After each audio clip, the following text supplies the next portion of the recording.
आज पटना में national Bharat news के पत्रकार मनीष कुमार पांडे जदयू के युवा नेता पुरुषोत्तम राज के आवास पर पहुंचे और बिहार के पूर्व मुख्यमंत्री हम के सुप्रीमो जीतन राम मांझी की जो कुछ दिन पहले ब्राह्मण समाज पर एक गलत टिप्पणी किए थे, उसके बाद से लगातार जदयू के युवा नेता पुरुषोत्तम राज मोर्चा खोले हुए हैं। हमारे संवाददाता ने उनसे बातचीत की है। जीतन राम मांझी के द्वारा ब्राह्मण भोज को अपमान बताते हुए पुरुषोत्तम राज ने कहा कि जो पहले गाली दिया हो, अभी तक माफी नहीं मांगा हो, उसके यहाँ कैसे भोज खाने जाएगा। ये तो बहुत बड़ा अपमान है। जो नसीहत ब्राह्मणों को जीतन राम मांझी दे रहे हैं, वो पहले अपने गिरेबान में झांक कर देखें कि खुद कितना सही है। आगे क्या कुछ कहा जेडीयू के युवा नेता पुरुषोत्तम राज ने, देखिए इस रिपोर्ट में। मैं मनीष कुमार और आप देख रहे हैं नेशनल भारत न्यूज।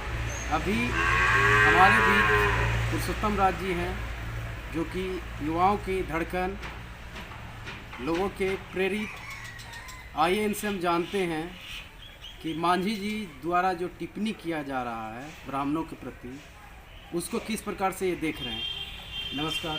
बहुत बहुत धन्यवाद आपका सर। देखिए, मांझी जी जो टिप्पणी किया खास तौर पर एक जाति समुदाय को, वो कहीं ना कहीं एक निंदनीय है। एक मुख्यमंत्री का, जो एक मुख्यमंत्री हैं, बिहार के पूर्व मुख्यमंत्री रह चुके हैं, अब उस पूर्व मुख्यमंत्री जी का इस प्रकार से अगर बयान आता है किसी जाति विशेष टिप्पणी को लेकर, तो ये कहीं ना कहीं बिल्कुल निंदनीय है और ये अमर्यादित टिप्पणी है। इसको कहीं ना कहीं सरकार अपने स्तर से इसके जाँच करे, मांझी जी के ऊपर कार्रवाई करना चाहिए, क्योंकि जिस प्रकार से इन्होंने खुले मंच से एक समाज को यह गाली दी है, एक समाज को बदनाम करने का काम किया, बहुत ही अपने स्तर पे इसको जितना निंदा करे वो बहुत ही कम पड़ेगा। अच्छा, कल जो मांझी जी का भोज होने वाला है, क्या उस भोज में आप शामिल होइएगा? कभी सवाल ही नहीं उठता। जो पहले गाली दिया, जो देवता को नहीं मानता, जो राम भगवान को काल्पनिक बताता हो, जो सत्यनारायण भगवान पूजा को गलत बताता हो, मैं ब्राह्मण समाज से आता हूँ, मैं स्वर्ण समाज से आता हूँ, मैं सनातन धर्म के हम लोग मानते हैं। अगर हमारे धर्म के देवी देवताओं को अगर कोई गाली दिया, गाली देने के बाद खाना खिलाए, और वो व्यक्ति खाना खिलाए जो कभी धर्म को नहीं मानता है, कभी सवाल ही नहीं उठता कि उनके यहाँ कोई खाना जाएगा। जो जाएगा वो समझे कि उसको अगर गाली सुन के खाना है और यही दिन देखने को फॉरवर्ड को बचा हुआ है, तो देखें जीतन मांझी की तरफ से बहुत बढ़िया बात बोलते हैं कि हम तो मांस मदिरा खाने वाले, दारू पीने वाले, कभी चोरी नहीं करने वाले, वो खाना खिलाएंगे। क्या जीतन मांझी जी अपने अंदर ये इस नसीहत को अपने अंदर ही उतारेंगे? क्या कभी झूठ नहीं बोलेंगे? ये कभी ये मांस नहीं खाएंगे? और नहीं खाते हैं तो ये गीता प्रधान करके हैं। और सबसे पहली बात है कि अब भगवान राम को माने और अपने घर में सत्यनारायण भगवान की पूजा पहले कर ले, उसके बाद ब्राह्मणों को खिलाने के लिए सोचेगा। अगर इतना कर पाते हैं जीतन मांझी, तो पहले करके दिखाएं, तब भोज कराएं, अच्छा रहेगा। मांझी जी को क्या संदेश देना चाहेंगे? संदेश तो उनको यही संदेश न देंगे कि जो आप नसीहत दूसरों के दर, वो नसीहत अपने अंदर उतार लिया। अपने गिरेबन में झांक के देख लीजिए कि क्या आप सही हैं।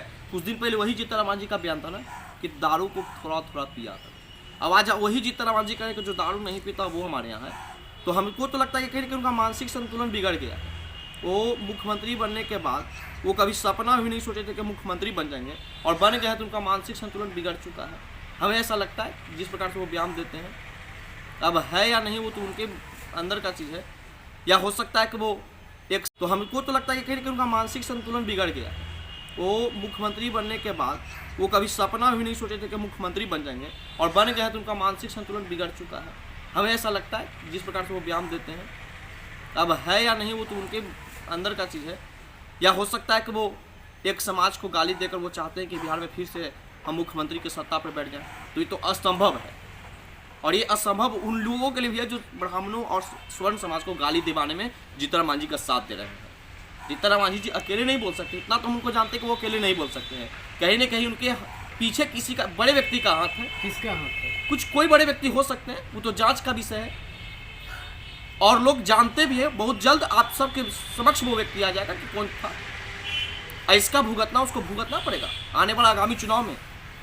अगर सवर्ण समाज को कोई गलिया कर समझ लेगा कि हम बिहार का मुख्यमंत्री और सत्ता पे बैठ जाएं, ये असंभव। और ये जीतन मांझी शायद वही प्रयास में लगे हुए, लेकिन ये संभव नहीं है। आखिर बीजेपी या जेडीयू क्यों चुप्पी साधी हुई है? इसमें सरकार का लोभ है ना। लगता है कि सरकार गिर जाएगी हमारी, तो आप अपनी सरकार बचाइए ना साहब, कहीं कोई दिक्कत नहीं।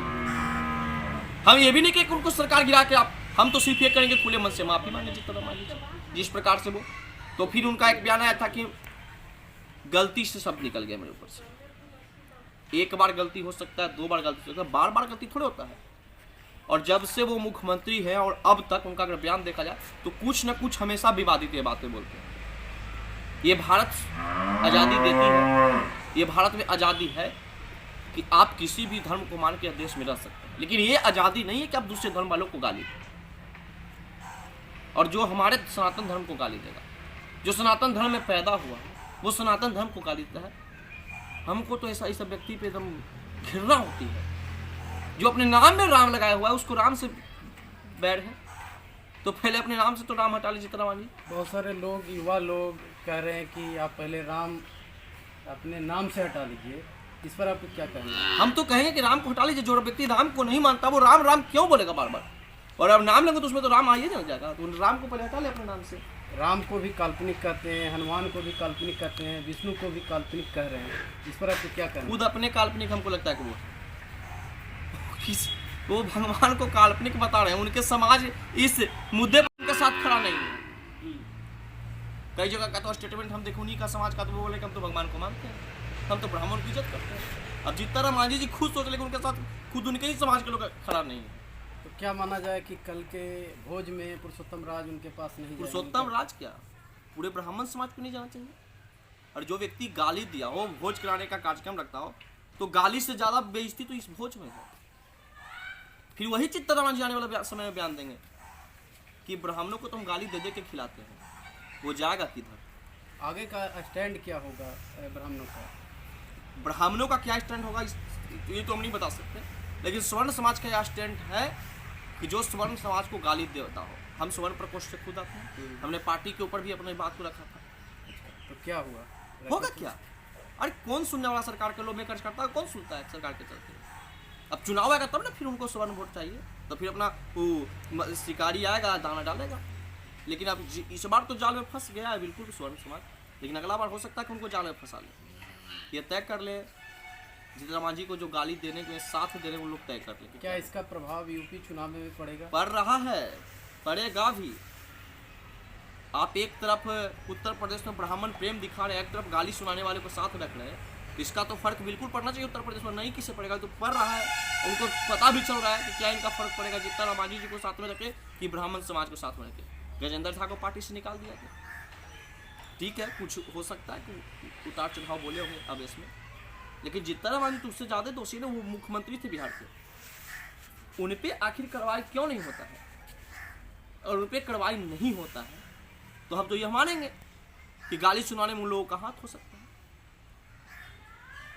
SC ST एक्ट में फंसा दिया जाता है ब्राह्मणों को। अगर उनके समाज को अगर कुछ भी बोल दिया जाए या स्वर्ण समाज को कुछ भी बोल दिया जाए तो SC ST एक्ट जैसा काला कुंड में फंसा दिया जाता है। तो हम सरकार से मांग करते हैं आपके चैनल के माध्यम से कि जिस प्रकार से खास के समय में आज का देखा जाए, जिस प्रकार से स्वर्ण समाज बिहार में शोषित हो रहे हैं, तो अब स्वर्ण समाज के लिए भी एक्ट की आवश्यकता है। स्वर्ण समाज को सुरक्षित रखने के लिए एक एक्ट की अवस्था है। सरकार एक्ट की काम करे, स्वर्ण समाज को भी एक एक्ट दे जो स्वर्णों को गाली देता है, जो स्वर्णों को शोषित करता है, उन लोग के लिए भी एक एक्ट कानून बनाया जाए। पप्पू देव की हत्या हो जाती है, पोस्टमार्टम रिपोर्ट में आता है उनकी हत्या पुलिस के मारने के द्वारा हार्ट अटैक से होता है। अभी सरकार मौन क्यों है? तो आप कहीं ना कहीं यही हम तो यही समझेंगे ना कि चुन चुन कर स्वर्णों को टारगेट करके वो हत्या किया जा रहा है, गालियाँ सुनवाया जा रहा है। हम तो यही समझेंगे ना। क्या आपको भी धमकी मिल रही है? हमको तो बहुत ज़्यादा धमकी मिल रहा है, टारगेट करके वो हत्या किया जा रहा है, गालियाँ सुनवाया जा रहा है। हम तो यही समझेंगे ना। क्या आपको भी धमकी मिल रही है? हमको तो बहुत ज़्यादा धमकी मिल रहा है। किन से? भीम आर्मी के था, कुछ आपको फेसबुक है, हम स्क्रीनशॉट भी है, कौन मांझी, कौन पासवान, बहुत सारे लोग हैं। मैंने क्या किस प्रकार की धमकी मिल रही है? गालियाँ देता है कि आप बोलिए मत। बहुत हमको तो उनके क्षेत्र से भी आता है फ़ोन कि आप मत बोलिए जीतन जी के खिलाफ, नहीं तो आप को ये कर देंगे वो कर देंगे। तो किसी का औकात है क्या कि स्वर्णों को हाथ उठा दे? क्या लगता है पुरुषोत्तम राज डर गए? पुरुषोत्तम राज डरता तो आपके सामने इस बातों को नहीं रखता। हम तो खुलेआम तौर पे करें। जीतन जी तो बोलेंगे 100 बार हम विरोध करेंगे ना, उनको 1000 बार हम विरोध करेंगे खुलेआम। अगर जीतन जी के लगता है कि हम 100 बार बोल के रह जाएंगे इस बिहार में, राज कर जाएंगे, तो ये असंभव है।